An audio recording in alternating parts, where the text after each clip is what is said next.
So there's a lot of sneaky things that people think happen at scrap yards, and maybe some of you have had that happen. We've done videos on the past, things to watch, things to avoid. One thing that I wanted you to keep in mind when it comes to scrap yards, most of the time they're not trying to be sneaky, they're just going about their business on how they do it, but they might not explain it to you because it's just part of their everyday job and they don't think one more step. So when you're unloading material, ask more questions, right? When you're getting your receipt for payment, did you check your receipt before you left? One thing we have at Rockaway Recycling says, please count all money and check receipt before leaving. This way, if you have questions, it just gives you the ability to ask. So I pulled this ticket out and the customer had a question. Hey, why does it say plastic bin with the number 2? Well, that's because it was gross and a tear, and then there was a 2-pound plastic bucket that the copper was actually in. This customer didn't completely understand why the plastic bin was taken off until we explained it to him in one more way.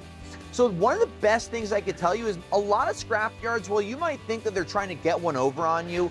I've been to hundreds of scrap yards in my life. I have never gotten that feeling, but I always am one to ask more questions. So before you dump, ask questions. When you get your receipt, before you leave, ask questions. Nowadays, people are in such a rush to respond to text messages, to get to the next job, to get home after work. Well, now you get home, you open your ticket up and you look at it, and now the questions come. You call a scrapyard on the phone, they're not sitting there with your ticket open waiting for you to call, and it makes it so it becomes a frustrating communication dialogue between both parties. You think that they got the short end of the stick, they think that you're just bothering them for a few dollars. But if it's important to you because you work so hard at it, check before you leave. When you check before you leave, the questions and answers can be done. And believe it or not, at my scrapyard, I've given material back to customers because they're still here. But once they leave and it goes back into the pile and it gets cut apart and they get home that night and they call me the next morning, they want their material back, it's already gone. So asking questions before you leave is the best thing. If you think that a scrapyard's doing something sneaky, ask them what they're doing.